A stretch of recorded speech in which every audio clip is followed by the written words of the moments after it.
True. True. Yeah, we're live, bro. We back at it with another episode. It's another special episode, I think. How special? It's our 1 year anniversary. Yes, it is. It's been a beautiful relationship, Carlos. Yeah, man. We had our ups and downs. We stuck it through for 1 year, bro. Yeah, a whole year. And you know, everyone here knows relationships are tough, bro. They are tough. And I'm glad that I got to take this journey with you. Yeah, because I'm pretty, complicated. I'm complicated, bro. You know, I have demands and shit. Yeah. And, I'm pretty picky, so, I appreciate you, dealing with me. Because I could be a lot to deal with, bro. Yeah, I know. I could be a lot to deal with, and I appreciate you sticking it out, bro. We got many more years to come, bro. I hope so. We got many more years to come. And we're able to take this relationship to the next step. And when I say next step, I mean taking us out to different states, different countries, expanding, the next level, traveling together. Dude, I got my passport. I got my passport, boy. I'm ready. You have your passport? I don't. God, I have my passport card. So I could drive into different states or countries. Yeah, you could. Okay, but I can't fly into countries yet. Oh, damn. Yeah, but yeah, you need to get that handled, bro. Let's cut the shit. 1 year anniversary of the podcast, bro. For the Lose the Tempo podcast since episode 0 to episode 52. Fucking wild. Yeah, the official first one was with you and I. Yeah. The welcome to episode Lose the 1. Tempo. Yeah. 0. Episode 0. Yeah, and then our episode 1 was fucking with Segura. Shout out Segura. Yeah, bro, it's already been 50 spotlights and 46, 47 Guess the Tempos. 52 spotlights. And not only that, just all the extra content we've done too, like the EDM topics, the Don Talks that you've started, the live sets that we recorded. Yeah, shout out to Chile. Shout out to everyone that it's a part of the live set series that we have on our channel. That you can go on our YouTube channel. She was our official first one, right? That we uploaded. Yeah. And it's doing pretty good actually. A lot of people really like that set, so shout out to her. Eventually we'll get her on here. My idea of starting to put live sets was the idea of me being at an after party, and some people don't want to be in charge of the aux, constantly choosing track or track. It's just nice to kind of just throw something on the TV or on your phone and just let a mix play. And if you could throw a visual and have a person actually mix, I think people like that element. And then it kind of takes a lot of work from you having to be the DJ when you're in charge of the aux, that's a very important role. So you got to make sure you have a sick mix ready to go, or your playlist that you got to be. That's only if your crew's lame and you guys don't hang out with DJs like we do. Because when we go out to parties, there's all DJs, and all they want to do is just play music. Just DJ. Yeah. Guys just want to DJ. You know what? Hey, I want to talk about that real quick because I feel we hang out with a lot of DJs specifically. A lot of DJs. And sometimes I just want to just sit down and DJs chill. Too. Yeah. I want to just chill with them. But no, it's always let's go back to back. Or let's just mix. And that's cool. After a while, I'm cool to just have a conversation with you, bro. I think that's better. I think it's more personal. But if you're just trying to vibe, I understand. No, I understand. Just hop on the decks, I understand that too. I just feel I miss sometimes that element of just especially at an after party. At the party, you kind of want to maybe not DJ too? As much more too. But I feel it's just more of that DJ.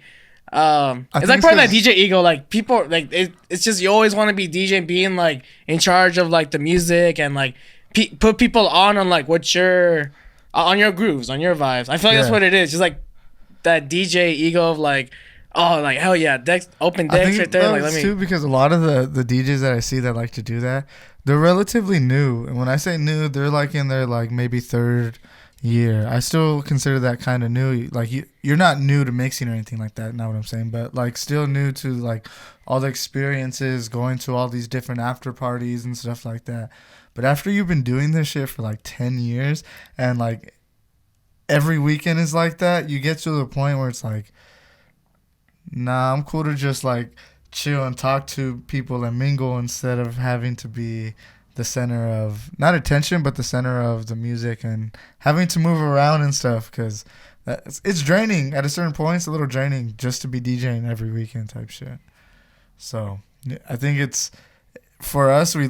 At least for me, the reason I'm not always trying to mix is because I've done it so much. So I want to keep it to just when like I'm out doing a gig or something. I think for me, yeah, and I think for me too, I just want to conversate and engage with people that are there that I know and like see how they're doing about their day and like, you know, what is it that they got going on these next couple of weeks. Like I just like that part of hanging out with friends is just being able to talk with them and see what they're doing and you know what's next on their list and all that. But sometimes, you know, I do go to places and I'm like, oh yeah, I'm down to mix. And there is those times, but specifically it's like in the after parties after you just got back from like an event where music has been blasting, then you go to an afters and it's still blasting. You kind of just want to like tell the DJ like, hey, you know, you can just put the music down a little bit. You know, it's just like we're all just trying. Sometimes the group is just trying to chill. Yeah. And then you got like that one person like in the corner of the that's DJ still trying equipment to do ketamine and shit and fucking that's still like trying to like headline and shit. And but you know, that's the after party vibes. It's after party vibes. So you just deal with the vibes that's settled like there. The after party vibes depends on the person who's leading the after party. Okay. There's always that one person where it's like after party over here. Let's do it. Like, you know, who's getting everyone to be like, after party, and everyone just feeds off whatever the fuck that group or that person is like gonna get the night into. That's what the whole after party is gonna be. Yeah. You know, if the person who's doing the after party is like, oh no, we're just gonna turn on a mix and then we're all just gonna chill, drink beer and shit. It depends on the person who's leading the after party. Word. Like, for sure, if the person in charge of the after party, like, sets up, like, controller or CDJs right there in the middle of the floor, oh, that fool's asking for it. That fool's asking for the after party to go all the way past 2-3 days later type shit. But if you just put a boombox or, like, a Bluetooth player and, like, you just let people be in charge of the aux, like, I'd say it's a bit more controlled, right? Because, again, like, when you see someone mixing, like, that live energy like feeds off and it's contagious. And so people are you know, gonna keep on like going and going. So, but if there's no actual live DJ and it's just like some good music on, like you said, like a visual of them and whatnot, it's gonna be a different vibe. People are actually gonna turn to people and try to talk to them and try to drink with them and stuff like that. And that's when like you introduce like party games and shit like that. Yeah, yeah. And if you want to do that type of after party vibe, you know, or it could be just we just gonna trap out this after party. All we're gonna do is drink and smoke, chill on this couch, and we gonna see where the night goes. And a lot of times after parties are like that, and that's fine too. Yeah, you just go. You just gotta, you know. I would quote Drake right now, but I'm not gonna do it. What's the longest you stay at an after party? Like, what's the latest? Damn. I'll tell you. I've done some late night. I've done some like until 12 p.m. the next afternoon shit, bro. All right, okay. And I think, like, I could have kept going at that time, too. But I was just like, nah, I'm done. No more. Let me go home. Let me recalibrate real quick. And then I ended up going out right back that night. But I just needed to, you know, recenter myself before I went back out. But, yeah. Yeah, it sounds about, like, the same with me. Like, around that time. Like, I kind of just, like... What the fuck am I doing? Yeah, facts. Am I going to... Never mind. But, yeah, man. After parties... festivals, like just DJs, being a part of like this industry, like DJing and like nightlife, like just going out and exposing yourself to those environments, you know, can be dangerous, but you know, that's when like you gotta definitely like be committed and stay disciplined and like tell yourself like, hey, when it's time to go, it's time to go home. It's time to fucking go, bro. Or sometimes you can just be at an after party and some people are just, they're trying to like just poke. They have a stick and they're just still trying to poke the after party to keep on going. Like sometimes like after party, it's obviously done, but some people always just like to like extend the warranty. Homie, like nah, bro, warranty's expired. Son, like let's all go the fuck home. Yeah, I don't know. When I think of after party now, I just think of Don Toliver and all his lyrics to his songs. He pulls up, hops out after party. Me and all your friends, we trying to get naughty, bro. Like. True. That's just what it is. Yeah, that was a hit. Hell yeah. So yeah, festivals, bro. Festival after parties are different, I think. Explain. Like, how is it different? All right, so depending compared to what? Compared to what though? Compared to, I'd say club after parties. Okay, I see what you're saying. Festival after parties are, we're all still high off whatever the fuck drug we just took. We need to go somewhere so we could either keep doing more drugs. So we're all fucked up on drugs. All of us are fucked up on drugs. I'm high, yeah. Yeah. There's no sober people that go to these festivals. It's a bunch of druggies. Nah, I'm just playing, bro. I'm just busting. I don't know. Are there people that go to festivals that don't do any type of drugs? Like don't smoke, don't drink? I mean, if you drink, I'm still considering that. I've gone to festivals where like you didn't drink. I didn't drink. No, I actually didn't drink. No. You didn't smoke beforehand. All right, nah, bullshit, bullshit, bullshit. Nah, that's not being sober. But like, there's not too. Unfortunately, from my experience of going to these festivals, I see more high people than not high people. Let's put it that way. Okay, I could agree with you on that. The percentage of people going sober are not that high. Yeah, they're not. Not that high. But that's the thing, like, you know. But look, when I say high is very like if you took a drink, bro, I think you're high or drunk. You know, you're for sure, like under the influence. Like, most importantly, exactly. Yeah. That's what I'm getting at pretty much. Hey, look, as long as everyone is being safe. Yeah, and as long as you know like what you're doing and like you're just not over consuming whatever the fuck you're taking. You know, like as long as you're able to be cool off whatever the fuck you're taking, like kudos to you. Everyone has their vices and shit. Like it's cool. But it's just like when it starts getting too much and then you see everybody is just... But that's why I like specifically EDM festivals because there's such thing as PLUR. And at other festivals, it's not that... There's no such thing as PLUR at other festivals. Like... And what's PLUR for those that are like watching, listening, that don't really know? Like, so when rave started, bro, there was this PLUR, right? This phrase that when you went to a rave or festival, everybody there like knew, and everybody there knew we were going to be in a safe environment. So it stands for peace, love, unity, respect. PLUR. So when you go to a festival, when you go to a rave, you're supposed to go with peace, love, unity, and respect. You know. So that's why when these people are here at EDM festivals and stuff like that, it's supposed to be a safe environment, you know? That's the ideal situation. It's a safe environment for people to do their vices and have a good time and just enjoy everybody's company, you know? And everyone to respect each other. And I think personally, we've seen a little bit of decline in what that is, you know? Because a lot of people that show up to these festivals nowadays are the people that are showing up for... like the hype of it and just trying to check it out, and they don't really know what that is, like PLUR is. And right. It's kind of, I don't want to say it's like fading out or anything because there's a lot of people out there. I mean, honestly, I want to counter that. I think it is kind of fading, bro. Like what it used to be back in 2010. Compared to what it used to be. Like, dude, it's fading, bro. But it's also though like it's faded, but only because these festivals and what EDM is just got bigger and got more mainstream, you know? So it's not that it's fading, it's just that the people that do know what it is are being outnumbered by the people that are just coming in. And I can see that, yeah. You know? I can see so that. It's like how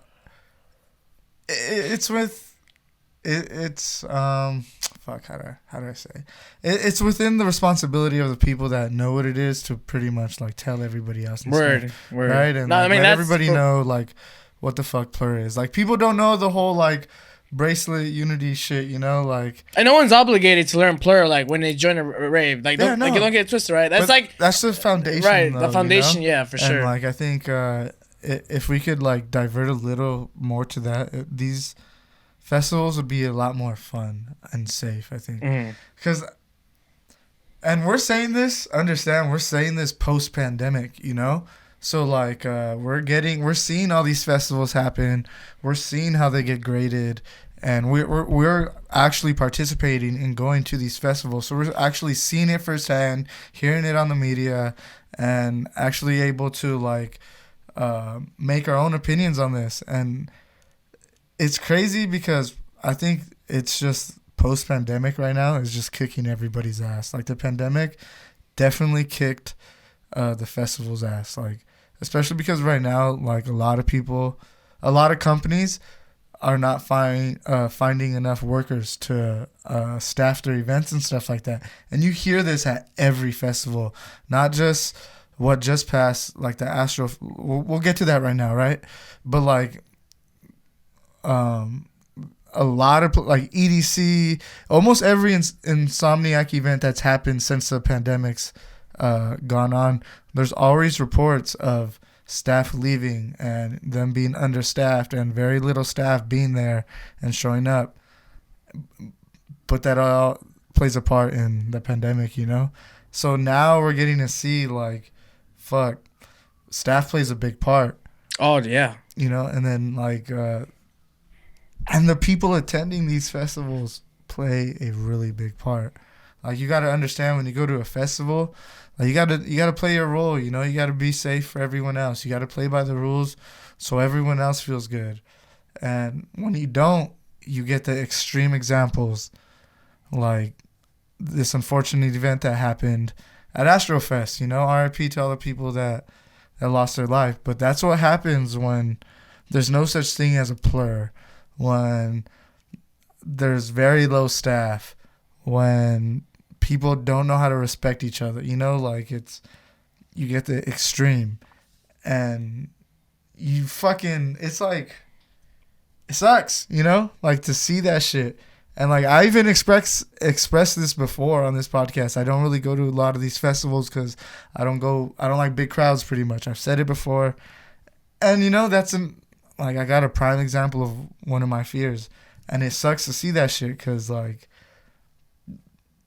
you got to think now festivals moving forward are going to be different. Real different. Oh, dude. I mean, like, things it's got to be different. And hopefully things are more strict and for the better and stuff, you know? And, like, that whole Astroworld event just sucks. And it sucks for the artists as well. Like, what do you think about that whole situation? Well, I agree with you on the thing of everyone has a role when they attend like these kind of events. You know, like don't overdo things. You know what I'm saying? Like, respect everyone. Be safe, not just for everyone else, but for yourself. Yeah. Or more so for everyone else too. And like, if we can keep that behavior, we can, you know, uphold ourselves with those standards and keep our attitudes in check. Everyone, the staff, the performer, the artist, you know, the person in charge of the event, you know, them making sure that they didn't oversell tickets, or there's enough personnel like there at the festival to be able to deal with the capacity that's showing up on these days. Like, everyone. Believe it or not, even the person that's attending the event, they got a role of, you know, like you mentioned before, bro. Like, you know, everyone's just got to be safe, really make smart choices, and, you know, whatever it is that you're doing, like, hopefully it's positively affecting someone else, like, in a positive way, not in some, like, negative way, or, like, you know, putting them in circumstances where, you know, it could be fatal, or it could be, you know, nothing positive, or, you know, nothing good happening, you know. So everyone's got a role in, like, making sure their attitudes in check. And but I mean, I understand when people like lose control at festivals, because, you know, like, that's kind of what people go there to do, you know, to escape and just do what the fuck they want. And like a lot of people are under the influence, so a lot of things like boundaries and stuff, they just go out the window, you know. And it comes with repercussions, bro. Like, you know, that's the thing that I wish a lot of people that, you know, do, like, losing control. I know a lot of times it's not on purpose, right? It's not on purpose. We like to think, you know, it's all accidental, like, whatever that circumstance is. But, I mean, it's just, we all just got to be very careful, you know, making sure, you know, we're all looking out for each other.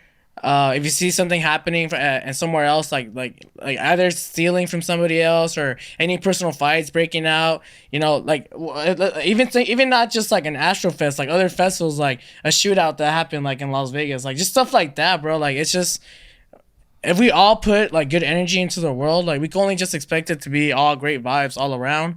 And if we're all concerned about like big events like this, especially from the organizer's point of view, like, oh, do we have enough security? Are we at like over capacity? Like, just like all that. But, you know, so stuff. Like when speaking about like specifically the Astrofest, right? I don't think like a lot of that. I'm not gonna say that. There's a good amount of blame to be put around everywhere, especially in that specific festival, right? Because there was reports of people stampeding over the fence to get in for free, right? That was one of it. And then you see videos of people just rushing the fence, and then people getting stuck under the fence and actually getting hurt. So that's where some of the injuries came from that were reported, were from people getting stuck under that fence, or like getting held on the fence and people just rushing over them. And that, in that instance, none of those people there had any concern for anything else but themselves, just to get the fuck into the fucking festival, right? So like, that falls, because you could say that falls definitely on security and whoever was supposed to be there. But at that point, it also falls to the attendees. But like, so have you been seeing like all the everything that's been popping up with the whole Astrofest, right? I mean, it's hard not to see that shit these days, right? Like, yeah, I mean, whatever's going on about Astrofest, it's being reported. Like, I've been seeing a lot of stuff. So there's a lot of blame for everyone, I think. And like I mentioned before we started recording, the attendees as well have like a certain role to upheld when they go to these festivals. And but I like to think that not everyone did their part. You know what I'm saying? Like, some people, so say everyone didn't do their part. Word. Right? The attendees, let's start there. The attendees didn't do their part. The next step is for the people that are the staff that is there to take control of what the fuck is going on. And that also did not happen. They did not take control of what was going on. They were very understaffed. There was a lot going on. And then I don't know how much blame you could even put on like Travis Scott. Because I've seen this is what I hate. So many people are putting blame on him because it's his festival. But like, he took his precautions. He trusted these companies to staff their event how they were supposed to. These are people's jobs to organize safety precautions for all these people that are showing up to this festival. There's people that get paid a lot of money to say, okay, this festival is going to have 100,000 people, 1,500, however many people. We need this much staff. We need this much security. We need this much armed security. We need this much private security. And then we need this much PD. There's people's job that get paid for this, Dude, I think 2-3 days, like a week, 2 weeks before, like, I think Travis Scott had to even go visit the mayor of the city to like make sure, confirm like safety precautions because of the amount that they were having. So that's the other thing that trips me up. They still had all this preparation, or at least they thought they had all like the. Yeah.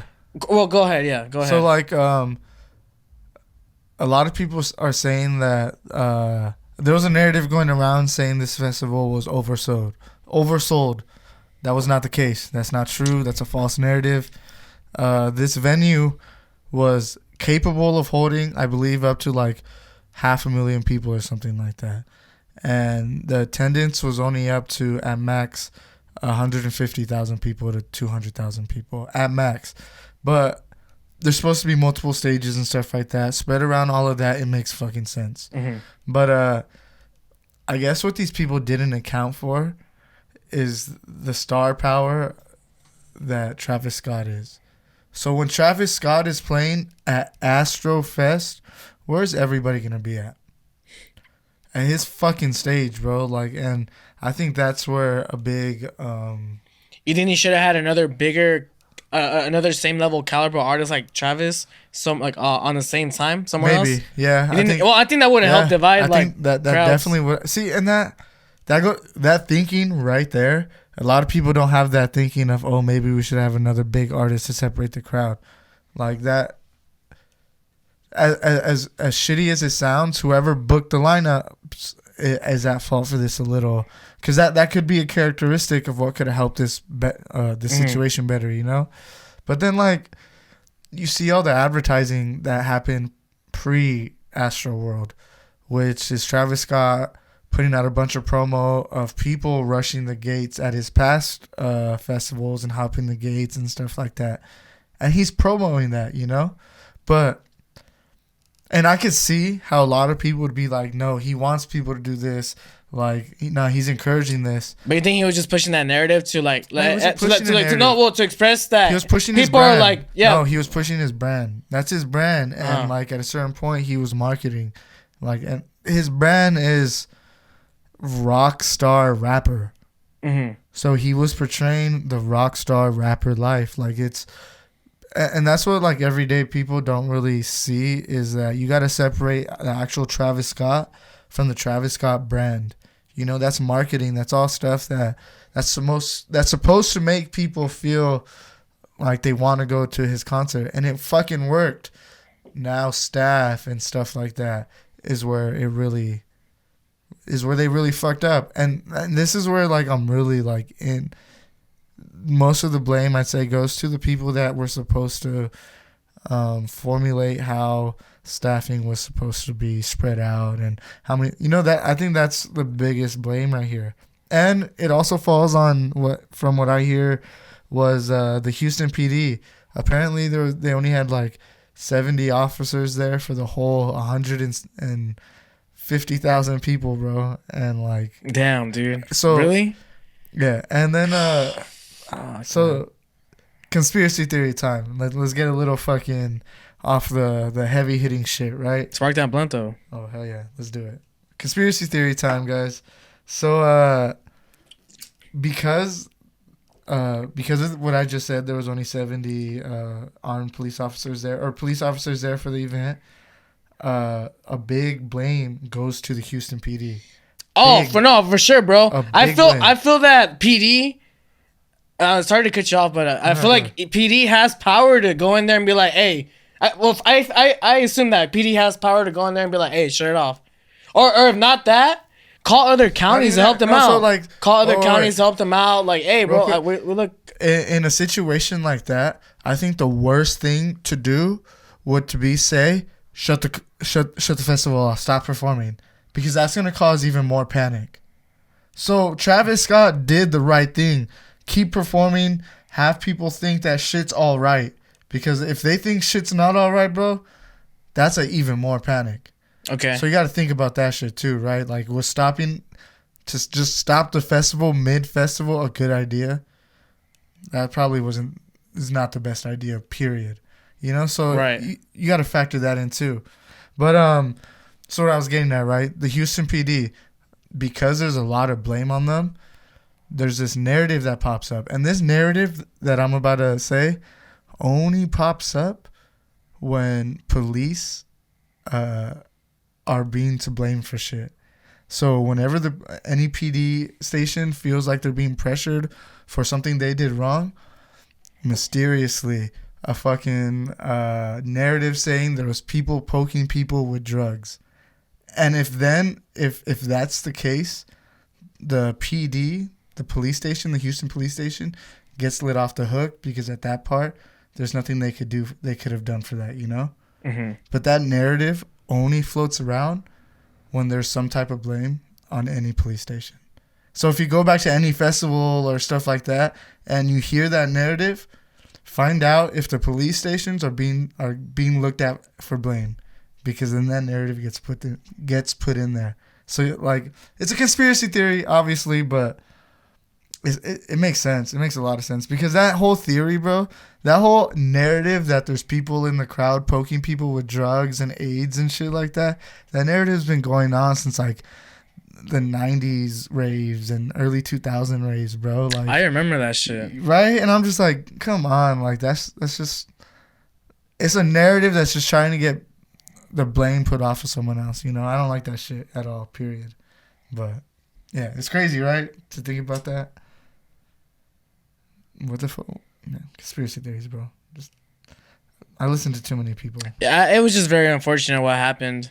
It was just very unfortunate, and I'm just really hoping that, like, from here on forward, like, we could better implement, more better tactics on, keeping things, in control when it comes to stuff like that. Because one of the things too that I heard from what was going on at the fest is that once Travis Scott got on, like, everyone, the whole crowd was rocking to the point where people were getting smushed between everyone, or some people like ended up falling, tripping. They were getting trampled within the crowd, and it's just. I mean, you're at a fest. We might expect to, as an artist though. Isn't that what you like want? Something like no, yeah, the biggest crowd ever, no, yeah. You want the biggest crowd, but that's the thing. I don't think anyone anticipated, like you mentioned, how that was how crazy factor. They didn't understand how crazy the energy and how big a lot of people are gonna come. This was an all ages event, I think. I'll do, yeah, man. It was, and that's the thing. It was all ages, bro. And like. Yeah, they just failed to understand how big of a star Travis Scott was. He's in Fortnite video games. He's had his own fucking Happy Meal, bro. Like, you gotta understand, this is probably gonna be... How much money do you think that festival was supposed to generate? I know a rough answer. Off the top of my... I mean, triple digits, maybe $1 billion? Close to $1 billion, bro. I mean, think about how much the tickets were. At least 100. Oh, dude, probably even more than $300, bro. $300. Lowest price, right? All ages. Just multiply that by the low number of 150,000. That's already almost $500 million, bro. So it's like. Then there's merch sales, all that shit. Yeah, a bunch of other shit, right? That if that festival is supposed to generate that much money, you. As a city, as the state, I think the state's too big, but the city of Houston has to make sure that shit goes over smooth, bro. Because that's a lot of money for your city. It's also good for the economy, too. Like, if you want to, if it goes good, fuck it, let's do it next year. Like, there's so much money so much revenue coming through for the city. So I agree with you on that. Like, if everything goes well, it's just best for everything. It also especially for the economy. Though, like for Travis Scott, like I really, so a lot of, apparently what happened and what's being read and said and whatnot is that he's pulling himself from festivals and lineups and stuff, right? Yeah, I think I just saw, was it Day and Night? Or yeah, what? He pulled out, right? I don't know. I think I'm not sure if he got pulled out, but the statement was that they removed him from the lineup. Okay, probably that's the narrative now, right? So at first, his whole PR team was saying, "Oh no, he's not gonna be doing shows because of, a bunch of stuff." But in reality, they've been pulling him from his shows because they don't want that type of, they just don't want this whole scenario again, And like, as an artist, bro, I would be really mad. Like now, this messed with my money, but I mean, like. Fuck them. Like, it just... How do you get over that? People died at your fucking show. How do you get over that? And then like, media and everyone just pointing, like, the major percentage of the blame on that person, too. Like, the media doesn't help. I also hate that he put out that whole, like, PR video, bro. That was the most insincere shit I've ever seen in my fucking life. Like... Super insincere. So he probably just should have fucking stayed quiet, bro. Like, not have said nothing. I know, like, his PR team is pretty much who told him to make that video to go, like, on Instagram or whatever, right? But stay quiet. Fund who you need to fund. Let your lawyers deal with this. And just wish for the best, because trying to entertain a bunch of angry people on social media is not the move right now.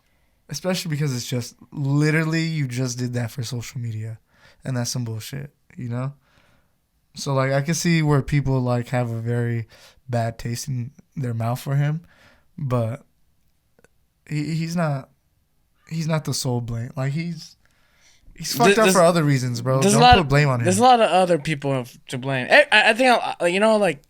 Everyone has a percentage, Like, he has... I'm pretty sure, other than him saying, I want this roller coaster to look like this, I want my background to look like this, other than that, he had no say in anything else. He had no say in ticket sales, none of that. His team came up with that shit. Whoever he hired for his marketing team does all his fucking flyers and shit. Whoever he hires for his touring... his fucking live sets and shit, whoever he hires to do that shit, it's in their hands too. So it's like everybody has a blame to this, you know. So just and it sucks because Travis Scott's like the face of everything at this fest, and like his team has some of that blame too, and they're the ones like more behind the scenes, you know, and like no one's talking about them, or no post about that team. Like that. Just all on Travis, so it just sucks for him, but it's also more sucks for all the people who lost their lives and families that affected, you know, because that's the biggest travesty in the whole thing.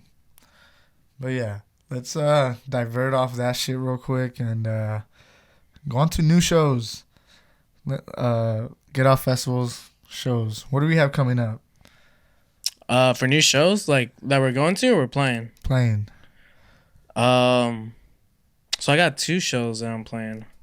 So there's one that we're playing. Oh, well, Robert and I are going to be going back to back for the Low End 3-year anniversary at the Hideaway, which is happening on Black Friday, November 26th. And we're going to be going up there as Lose the Tempo? Yeah. Yeah, for our 1-year anniversary. So we're going to do a 1-year anniversary set for Lose the Tempo at Low End's 3-year anniversary. Yeah, we'll be there. We'll probably be potting. We'll have some stuff there. We're going to be inviting all of our guests that we've had back there, back in our recent episodes. We're going to invite everybody. I'm really excited for that. Going to be going back to back with Zion Down. I've never been back to back with you, ever. Yeah. Ever. Not even like fucking around before. Nah, I felt it was time. Never. Yeah, it's crazy. We've known each other, I don't even know, years. We've never been back to back. It's wild. Yeah. So we're going to run that back to back. And I'm excited for that show. I'm going to be doing another show, too, for the homie Val. It's his birthday, December 17. We're gonna be at a club called The District in Redlands. So it's going to be his birthday. I don't know. I'm not sure if they rented out the club for that night. But I'll be doing a birthday set for Val. December 17, I believe, is the date. It's going to be in Redlands, and it's called The District. I think that's what it's called, The District. And I'll have more information on that. I will follow Val for that. He'll have more information, and I'm sure I'll be posting some info on that. Got booked for that today, too. So, I mean, pretty cool. Been knowing Val for a while, so really excited to do that for his birthday. I'm excited that he asked me to be a part of that lineup, too. So yeah, shout out Val. I was actually hanging out with him at EDC. That shit was fun as fuck. Well, I mean, chilling with him, because I've actually never got to chill with, like every time we like meet up and shit, it's always like at a show or something, and we're all in like different groups. So it's always just what's up and hey. Other than the time he came in for the Guess the Tempo, I didn't really like hang out with him. But at EDC, we actually got to kick it and stuff like that. And I really fucked with the DJs he specifically chose to go see. Oh, dude, he knows a good amount of artists that like really get down. So he don't miss with the sets. Val knows where to. Val knows what kind of. Even if you're not too familiar with the name, like you'll probably most likely end up liking the set. Yeah, shout out Ganja White Night. I don't think I've seen Ganja White Night. Well, I'm gonna have to check them. I'm gonna have to check them out. Yeah, Vile recommended it, because of Vile we went to go. All right. Yeah, so that was really fucking cool. How was your EDC? That shit was so fun, bro. Oh my god, it was so life changing. I think I'm just gonna keep going for the rest of my life now. I think it's just something I do every year for myself now. All right, bet. Yeah, I think cool. I think it's Christmas coming up. Is EDC 2022 ticket on that list or not? Nah, you ain't going no more. Well, you don't really like being in like around a lot of people crowds, like that. Huh? Really so you like more shows. What my favorite time being at EDC was being in the fucking the stands and watching when you first walk in, and you know the bleachers and shit right there. Like everyone's on the bleachers and shit. Yeah, that's my cool. favorite time was when I first got there. I chilled there for like 25-30 minutes, watched the set that was playing. I was watching fucking Can you get the lighter real quick? Yeah, dude with the fight. God damn it! I'm pissed that I'm blanking on the name. Exclamation mark with a triangle. Flosstradamus. Yeah, I was chilling there just smoking, watching Flosstradamus, and I was like, yes. I'm at my 18-year-old self, bro, like was coming out for a little bit. When I went to Nocturnal camping, Flosstradamus had the last sit, I believe, the second day. And I was by myself, and my fucking the little kid in me, the little teenager in me, like got hella happy. Because like, hearing like the earlier trap years of like Earl Grime, Flosstradamus, Uzi, They're really, really good. Mr. Carmack shit, you know. At EDC, he was playing some new shit. And I really fucked with him. And he was playing, well, when I saw him, he was playing like a lot of the classics too. Like, you know, he got to play some of that classics one time for the veterans. Yeah. But it was cool. It was a very I'm glad I got to experience it, especially at the time period I did, because it was in November or October, right? Or first week in November or whatever. However it worked out. And I'm glad it wasn't hot or anything like that. Like, I didn't have to wear a sweater. I just showed up in like a regular tee, some sweats, and I was vibing. Like, I wasn't sweating. Like, and that's what I fucked with the most when I was there. And sometimes I was not sweating. And at EDC, especially in Vegas, bro, when they do it like in May or closer to the summer, bro. Oh, I just remember going to hardstyle my first year, and when it was in the afternoon in California, and it was hot as fuck, and I hated being in the crowd, and then a fucking line of dudes without their fucking shirts were just fucking trying to get through and shit, and they just wiped their sweat on. Watch out for those trains. Watch out for those trains, son. Watch out. Anyways, and it's funny too, bro, how like a year and a half ago we were all paranoid to like not even have like human contact with others because of the pandemic, right. And we're back at the bullshit again, dude. We're back at the bullshit again. Facts. But yeah, I mean, what do you mean I need a fucking vaccine card to get in? What you mean? Oh yeah, I did. Or a negative test, but yeah. EDC was that fun, worked, bro. right? EDC was fun. It's true. It did work. But backtracking on festivals, they were very unorganized there. I could tell you that for sure. Understaffed. Yeah. So, yeah, I was able to get into Camp EDC, and I didn't have a pass or anything. So like, literally, I just walked straight in. Yeah, remember. So I was like, all right. I'm like, I feel bad for all the people that paid. Like, to have that privilege of being in that campgrounds, and then anyone could just like pull up. Yeah, that's what ended up happening. Nocturnal, because there's the general entrance, and then there's the campers entrance, and the general entrance is on the right side of the festival, and the campers entrance is on the left side. So literally, like, at the end of the days, at the end of the night, what everyone would do, because it would usually just be one person out, bro, just covering that entrance. Most people would just go in flocks of groups, like just like walking fast as fuck, and the person just gonna be like, "Alright, fuck it." Like, if you were at that point, people were just like, "Yeah, fuck this. I ain't trying to like." It was so funny though to see, because I had one of the days I just went through the crowd too, like that, and it was just so funny to see all the people that got caught and didn't get through. I'm like, "Oh, you lame ass didn't fucking know how to just play yourself through the crowd, bro." Like, legit, I walked through and they're like, "Oh, let me see your bracelet," and I just like waved my hand in the air like as if I was wearing one. And I was just wearing the regular one. Yeah. And there's all right. But yeah. Off of festivals real quick, I just want to give like a big shout out to the Newport Beach Film Festival. I DJ'd that not too long ago. I haven't talked about it since I've done it. That was a very fun and like culturally eye-opening experience, because I did I guess the day I was there for, that I DJ'd for, was the afters for the festival, right? The official after party. But I guess that day was their Asian Spotlight Day, I believe, or it might have been Korean specific, but I don't want to say that for sure. Because there was a K-pop dancing crew there that performed and stuff. So it could have been Korean, but I could be totally wrong. I mean, Asian. Asian falls in the Korean, I'll just say Asian, right, just to not make it specific. But dude, they had like, it was. Have you ever seen the movie Crazy Rich Asian? I have not seen the movie. Okay, well, it's basically, as the fucking title describes, a fucking scene. There's a scene in that movie where they're on a boat and they're just fucking going ham, bro. Like what do you mean going ham? What does that mean? Like, partying hard. Or like Crazy Rich like Asian 128 shit. Music going on. There's like pools everywhere. All these Asian right. people are dancing, having a good time. Yeah. Like literally having a good time. And that's what this shit was like. There was a bunch of press. There was a bunch of photographers. Actors? Any famous actors you saw there? No. I met some pretty like famous. I don't know who they were. Like, but they was on something though. Yeah. They're ones featured in the film and stuff like that. All right, bet. Yeah. So they treated me like I was like someone famous or something. Like everybody came up to the DJ booth and wanted to take pictures with me and stuff. Hell yeah. And I was like, Zion Dome, bro. Come on now. Well, Time Nightclub. True Rob. Time Nightclub. I went as true. Yeah, true.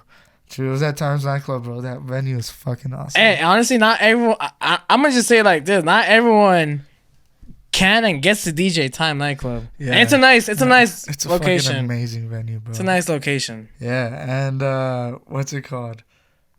I got fucking featured in this Australian magazine, I guess, and like the. Oh, you came out with like your picture came out and all that. Talked about you. They're like special thanks to the DJ True Rob and. Like, is that what you went under, True Rob? Yeah, I went as True Rob. Oh, yeah, bet. All right. Because cool. When I do hip hop and stuff like that, I'm gonna go as True Rob. Zion Dawn is my EDM shit, but yeah, I went as True Rob, and yeah, I got posted on like some. I'm famous in Australia, bro. What's up? And I don't know how, if it was like an Asian spotlight thing. That's some Australia. Yeah, it's weird how that shit happened. But Australia?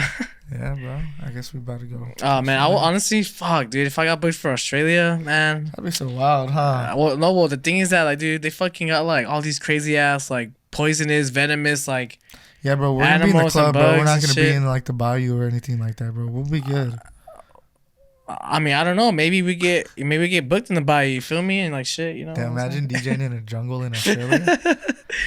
Well, I mean, in the distance, you just see a fucking lion start like creeping in and shit. The security are fucking monkeys and shit. Like it's like actually wildlife. Security guards have spears and shit. That'd be wild. It's like there's like an actual like George of the Jungle like managing, coordinating everything, like commanding the wildlife and shit. Imagine who their local DJs are. Hey, I had a quick question. If animals were to like able to like coordinate like a jungle rave, like who would be the bartenders? Like which animals would be the bartenders? I'd say like lemurs. Lemurs? The fuck? Hold on. Why did I not know what lemurs are? I'm from Madagascar. The lemurs? Yeah. Like the little small ones? The monkey dudes. The monkey? Oh, like the I like to move it. Yeah, those fools. Those motherfuckers would be the fucking bartenders, bro. They would be the bartenders. Yeah, who would be the bouncers? Gorillas, bro. Bad. No, you're right. Obviously. I was thinking rhinos for some reason. No, they wouldn't even be able to fit into those bouncers. Nah, I was just wondering. All right, you say lemurs as bartenders? True. All right, fuck with that. So, I had a question for you. Because I've been thinking about this recently a lot. Because there was a situation that came up, and it just got me thinking. Like, as an artist, you're a music artist. Are there characteristics to music artists specifically? Like certain behavior and like certain things that artists do that artists definitely do that like a typical like normal human being like maybe won't exhibit type shit. Yeah. I feel like there's definitely certain things that particularly music artists like are you music artists, right? Or just creators in general? Artists. I think artists in general. Yeah, I think they're opinionated in a certain way. Like they feel a certain way about certain topics, especially when it comes to like how they view their music and all that. Like, would you say they're more difficult to deal with than other people? They definitely can be a handle.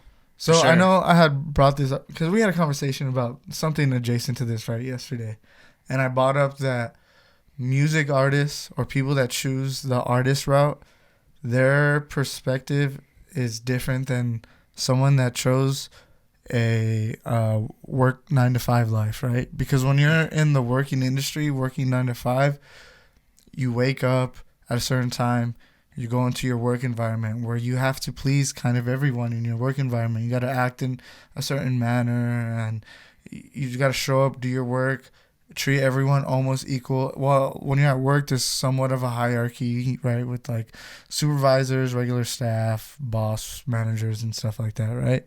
So there's like a little bit of hierarchy where it's like you the person above you, you kind of got to do what they say and whatnot, right?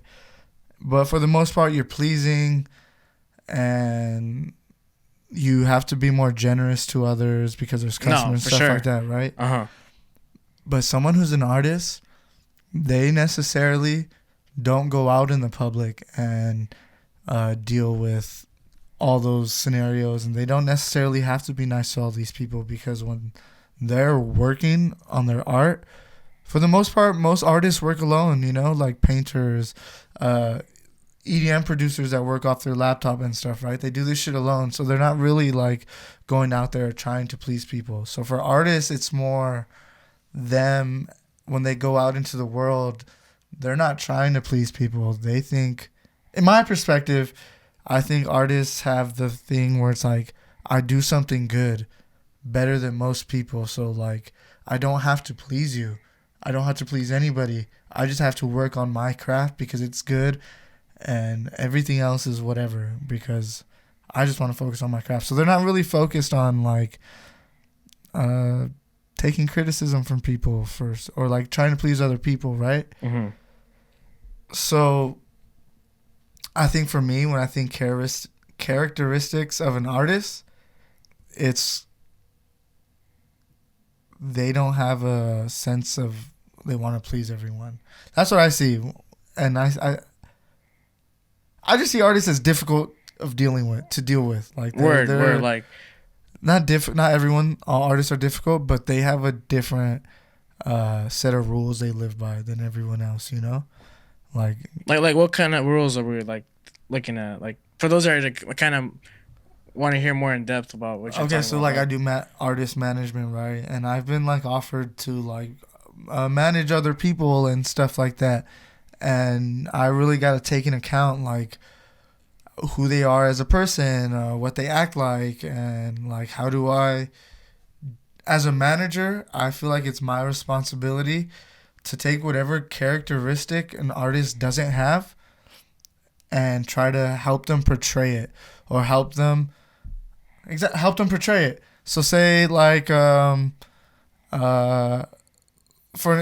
just use you an example, right? And this isn't true in any way, but say like you're someone that didn't talk to people, right?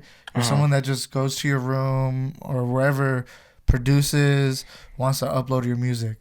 As an artist, it would be my responsibility to say, okay, he doesn't have these social skills. It's my responsibility to maybe bring him in environments to where he'll get these social skills, or that's going to be my duty. My duty is to take on the social aspect of his career, you know? Mm-hmm. So as a manager, that's where you would, where your role goes in, you know? So you got to treat every artist different. So when I was asking, like, what do you think characteristics of an artist is, what do you think you would see in a music artist? What do you think you'd see? How do I word this? Talk or something. So I got something. I mean, I just feel like music artists in specific. I feel like I could get like this too, where like you mentioned, maybe artists like they believe what they're doing is good, and like they don't really have like they don't really want to commit to being like a side character to like other people's like main mission. You feel me? And I feel like for the average like normal person that's like just like on that like regular lifestyle of like 9 to 5, like they you know it's their behavior, they exhibit more of like that.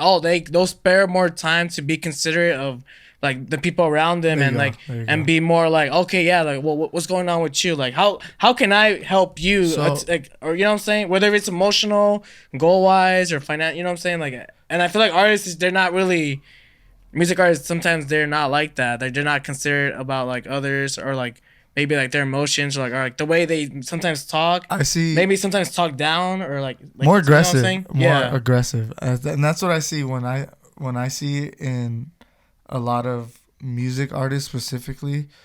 They're more aggressive to how they talk to people, because they have a specific vision, right? And if you fuck up their vision, bro, you're fucking up their life, right? Or if you you know, like, I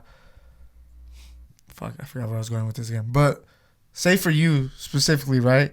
That's exactly how you wanted your logo to look and stuff like that. How would you feel if like a regular person came up to you and they're just looking at like your brand and everything, and they're just like, I don't think this should look like this.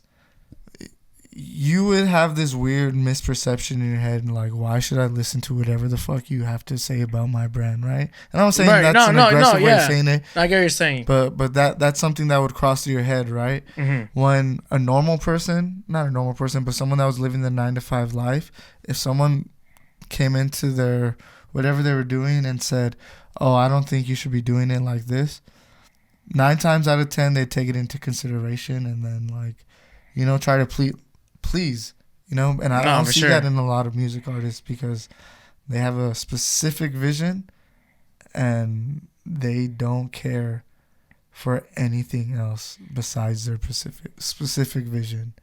And like, as again, artist management, you got to see that vision and make it make sense in the 9-to-5 perspective, you know? Yeah, because as weird as it says, if you're an artist management, you're technically working a 9-to-5, right? You just don't clock in, clock out. Nah, I feel like it's always like a clocked in thing. Yeah, right. You're always at least if I was doing management, I feel like it's like an on call thing. So I think the artist, like 24/7. Whoever the artist manager is, you're supposed to be that bridge. Whatever the artist is lacking, you're supposed to bridge it into everything else. And like, unfortunately, there's people out there, managers specifically out there, that don't see that don't know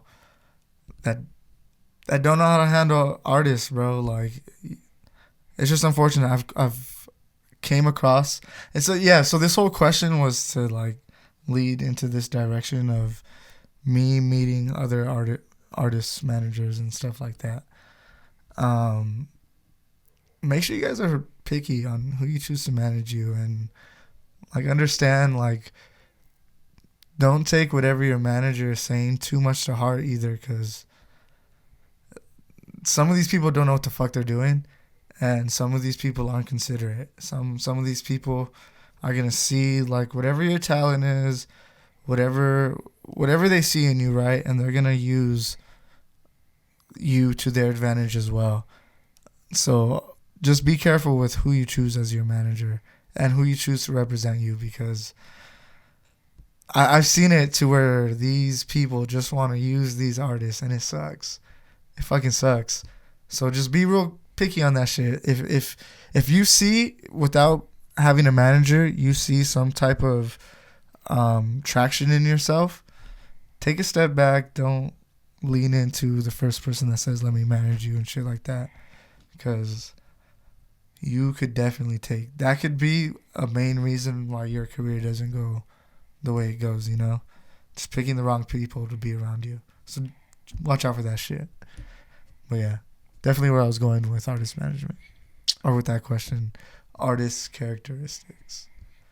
Yeah, man, because there's always a bunch of stories too of like how artists, you know, they get promised a bunch of like effort, loyalty, commitment for their brand from other people, and like as time passes by, you know, you could tell that managers aren't, like, you know, that certain manager aren't putting like any type of effort or nothing like that.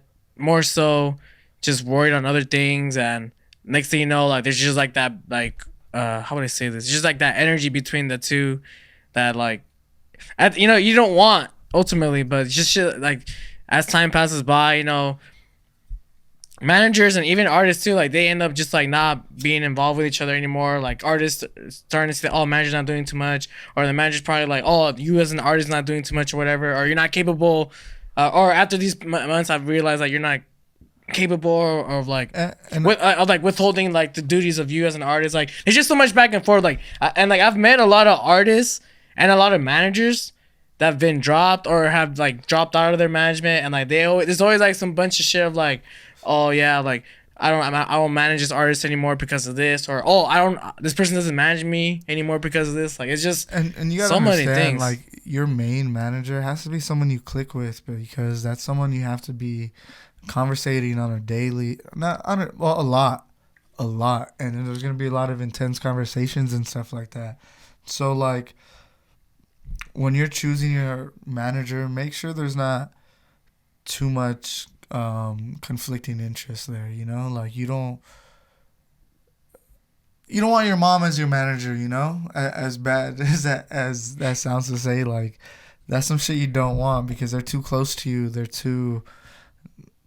That's too much, you know? You need distance sometimes. You need someone that understands you, but then someone that's also, like, hears you out and then sees your vision at the same time, you know? I just hear too many stories of bad managers, to say the least, bro. To say the fucking least, bro. Y'all know who the fuck you are. True. Silent pause.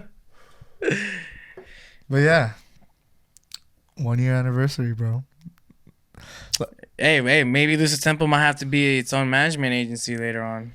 We'll see. We have a lot of... Lose the Tempo has a lot of plans coming.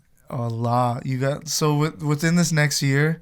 So this past year, I would say, would be considered our branding year. Mm-hmm. We took a year to put out our videos weekly and brand what the fuck Lose the Tempo is. And I think within a year, we built a little community, and I fuck with it. But we're only going to keep building and growing. And just understand that whatever you think Lose the Tempo is now, in another year, that's not what Lose the Tempo is going to be. We'll still be doing the same shit, but we'll be way more. This isn't just a YouTube channel, you know? This is going to be like an enterprise. This is going to be something big. We got into the EDM game to change it, to start something different, to do more, you know? Not just to do what everyone else is doing, not just put out the mixes like we've been doing, put out these videos. Like, we started a little game show. Like, that's fucking dope. Like, you know, like, we're trying to innovate. We're trying to make EDM more. It's mainstream in music.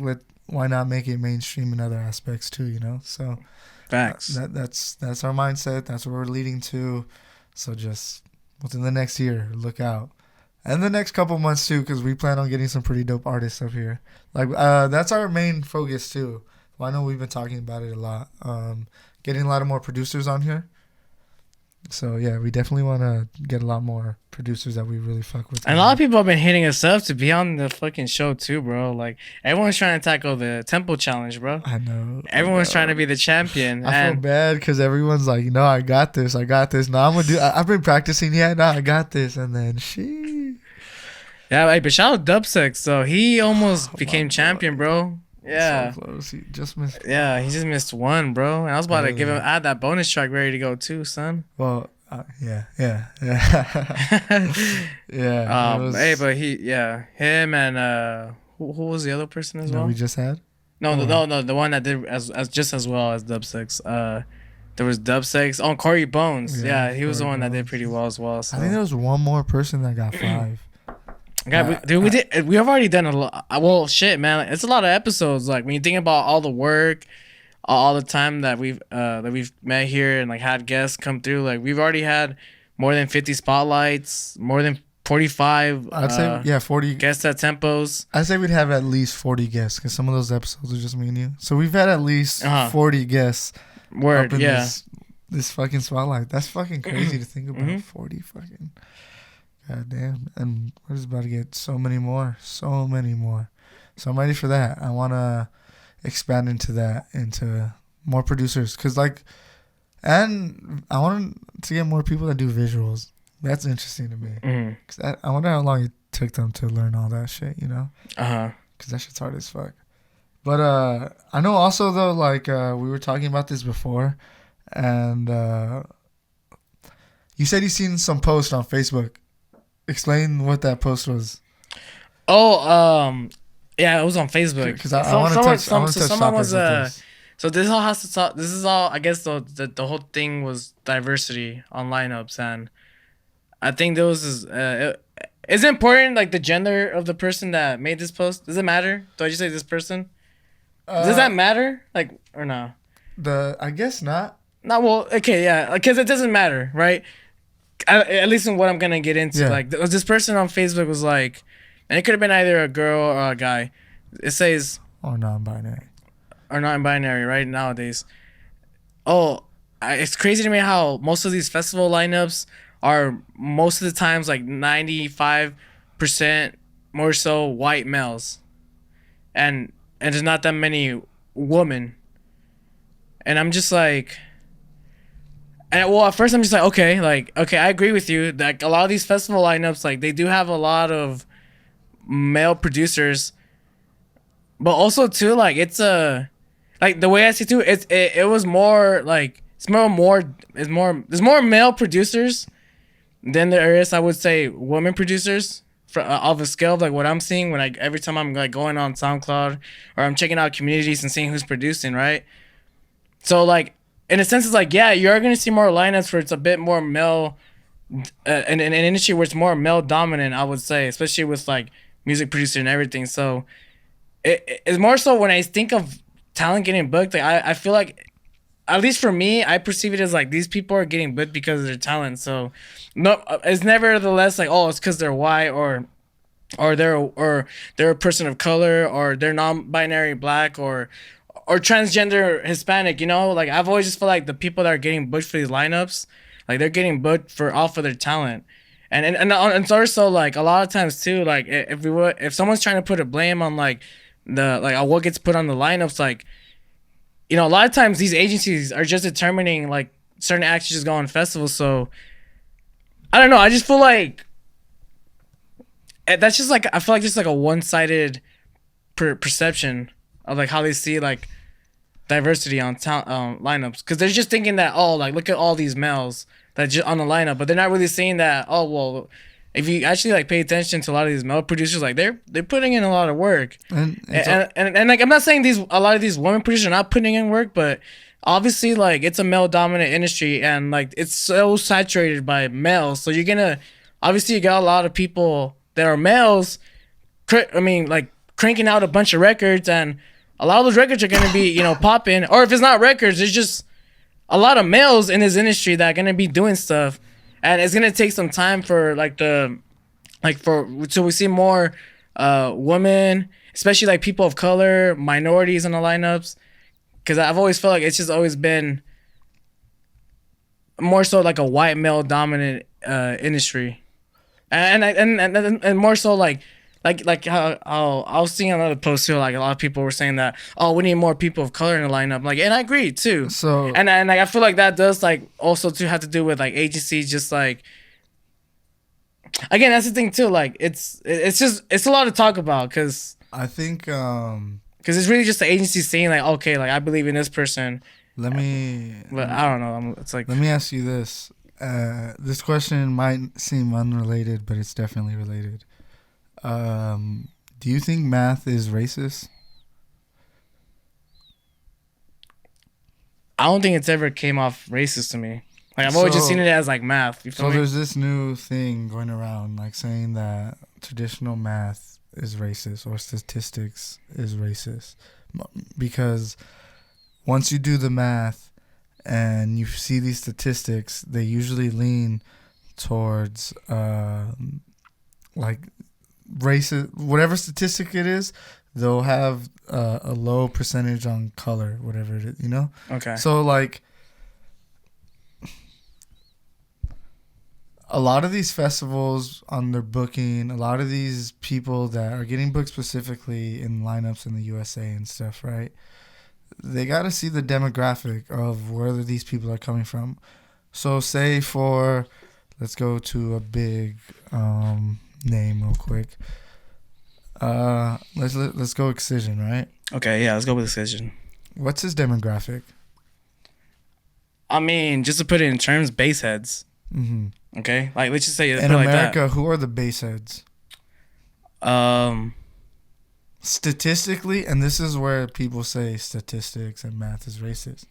Statistically, there's more white males that are buying these tickets to go to these festivals to see an Excision, right? Right.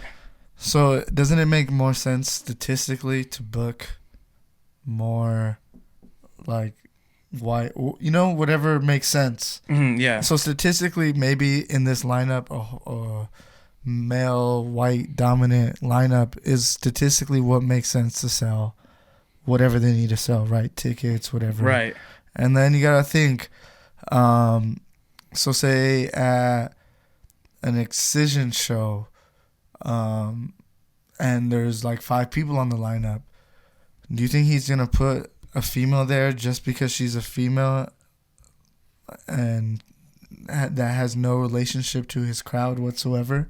No, I wouldn't think. No, I wouldn't. He's gonna look and see who does my crowd want to see, who makes sense on this lineup. I don't think it makes sense for people to divert out of what makes sense for a good show just to please the statistics of we need more colored people or we need more females or non-binary on the lineup.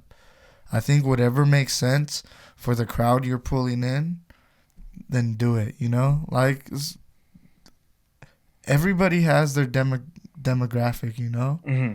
And that's what these festivals are playing towards, or these lineups are usually playing towards, their demographic. So if you want to see what you want to see, go over to those artists that pull the demographic, you know? Like, it's not really like, a lot of people think that, oh, it's so racist because that's what we're seeing. But in reality, that's just what's fucking selling, bro. I bet if we go to Mexico, though, and then we see these lineups on their shows out there, it's not going to be pure white people. No, I know for damn sure it's not, bro. No, I'll be way more But you mixed. guys are just looking at the statistics that are coming out of fucking America, you know? So it's like, America's predominantly white people, bro. What do you want? Like, you're asking for a statistic that's not there. You're asking for something that is literally not there. Like, statistically, right now, there's more males that produce EDM music than there is females. And that's just the statistic. So when you look at these lineups, you got to understand it's a small pool to pull from these females that produce. And then look, the statistics is just females that produce. We're not even saying if they produce good music. Now say we need a lineup, a house line or a specific rhythm lineup. Now we got to pull from the small pool of females that DJ, that produce rhythm music, that produce good rhythm music. How big of a pool, how big of a market do you think that is for these lineups to pull from, you know? And not only that, it's still challenging for the male market, too, to get chosen for lineups like that as well. And then think about it, though, too. And then on top of can this female produce good music, is her fucking brand on point? For me, even to be pulling her on the, you know, like that plays a part. So it's like, definitely people are looking for these female artists. But it's hard because there's not a lot of them. And just recent, like, we're starting to see it, like, in specifically rap right now. Now, because of the times, there's more female rappers because a lot of them are coming out and a lot of them, you know? So it just takes time, bro. Like, oh, yeah, it's going to take time. Once EDM becomes, like, the main genre of music again, because it always floats. Right now it's rap. But EDM will make its way back in there. You'll see more female EDM artists. You just gotta let time do what it does, you know. Because today, I'm pretty sure if we pull statistics up, there's more females on these lineups than ever before. And for sure. I can almost guarantee that without even looking at statistics, bro. So it's like people are really just mad that maybe they're not the person that, or maybe they're, what is it called? They're projecting, bro. When I see posts like that, I see whoever's posting it projecting. That's all I see. They're really not looking at shit based in facts, statistics, or anything like that. They're just really projecting. So, like, I think we're in a good space right now with that. Honestly. No, I mean, and I think, like, dude, the festivals have been getting diverse. Like, very diverse. Very diverse. Like, bro, like, not to put in, I mean, like, there's more kismet out here. You feel me? Like there's people out here that are doing it and getting big. Like, people are just, like I said, projecting their own doubts and shit. So posts like that. And we're gonna see more artists, like more kismet coming out as well. Yeah. And more kismet plays an important role. Yeah. As well, for being a non-binary, transgender. Yeah, that's a leader, and thinking about it now, as time goes by, and my bad, that person, they keep going and continuing to do what they do. People that watch that are now gonna be like, oh, I could do it too, and then bam, there's a whole nother wave of non-binary people producing EDM music. So it just comes with time, bro. There's these people that are that are taking the forefront. So just watch them go, you know? Like there's Alice. I know so many females that got into producing because of Alice in Wonderland, you know? So it's like, just chill out, just wait. It's going to happen, you know? Just because it's not happening right away, right now. Like, EDM is just, these festivals are just getting that big right now, you know? Like, someone had to take the forefront. At first, it was white males that took the forefront. So then you saw a big influx of white males DJing and producing. And then you saw like a DRO, and now like you see a bunch of Mexican you know, you just see these people. And then when you say white too, like, what do you mean white? Like, there's Germans, there's people that, I get what you're like, saying, you know, what the fuck are you guys talking about, bro? And it's different, and different music genres too. Like for example, like when it comes to like hip hop rap festivals, like it's more so like not white males, but like, it's more male and female African Americans, and then but it's kind of reversed because we're starting to see more white male rappers and actually not many white female rappers, but like we're starting to see more white rappers. Yeah, like in a genre industry that's more dominantly like, you know, and you gotta understand African American. That only happens when shit gets mainstream, you know. So what do you expect? Mainstream in America, unfortunately, is white. It's America, bro. Until we. That's a major demographic. You know? Buying the concert tickets, buying up the merch. Yeah, and every industry will tell you that shit, bro. Like, if you're in America, it's the white people that are fucking buying your merch. It's the white people that are fucking paying for your tickets. You know, so that's a big market. The people that are saying this shit are people that don't know what the fuck they're talking about. So it's like, just get a little more educated, I guess. But I mean, it's not up to them. They just see lineups and they think blah blah blah and then project whatever, you know. So yeah, but I think in terms of that, I think we're sitting in a good space right now because we're starting to see a lot more, and I like it, you know. So yeah, but I think that's a cool way to close out today's episode of the Spotlight. Yeah, diversity. PLUR.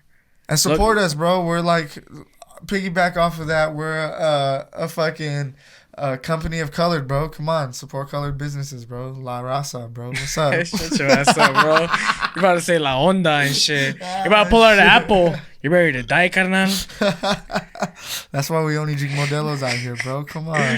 Dude, support when I went brown-owned businesses. What's up? Bro, when I went to Mexico, all they drinked, and they had everything, bro. I was in San Juan de los Lagos, Jalisco.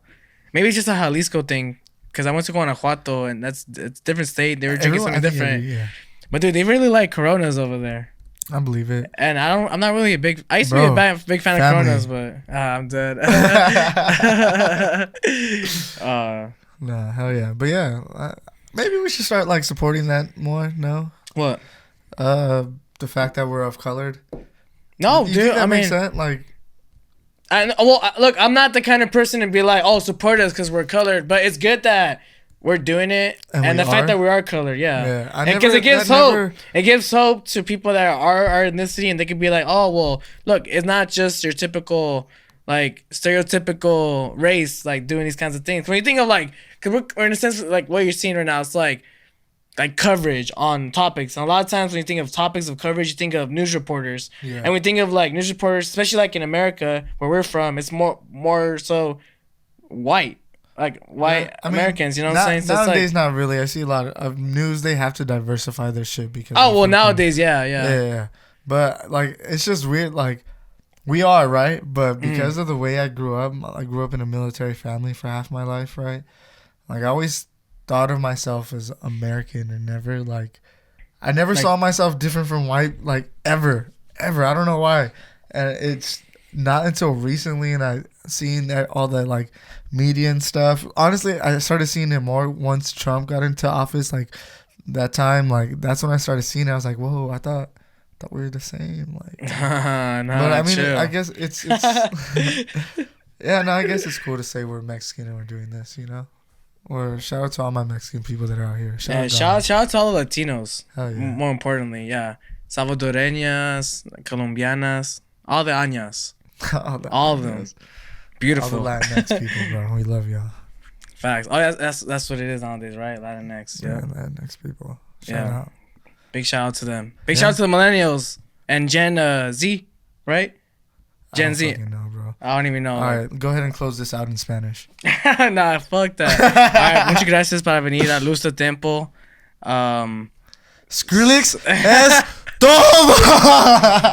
Subscribe to our channel if you guys like the content. Leave a like on the video. Hit the bell alert button to stay notified every time we every time we drop an episode. That way you guys stay notified. Make sure to follow us as well at Luz de Tempo on our Instagram, Twitter, Facebook. Make sure to follow Zion Don. Make sure to follow myself. And we appreciate the support. Like we mentioned earlier in the podcast, it's officially our 1 year pushing out these kinds of videos. And we're going to continue to keep on pushing out some more. We got some guests planned out ending this year that we're going to be dropping. More video content. A bunch of announcements as well that we're going to be covering within the next couple of months.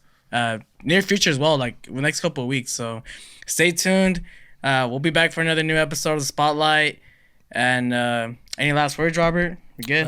Thank everybody for supporting. I really appreciate it. This has been a really fun 1 year, and I'm looking forward to every year after, honestly. Oh, yeah. All right, guys. YouTube, SoundCloud. I appreciate you guys for tuning in, and we'll see you guys on the next episode. Peace.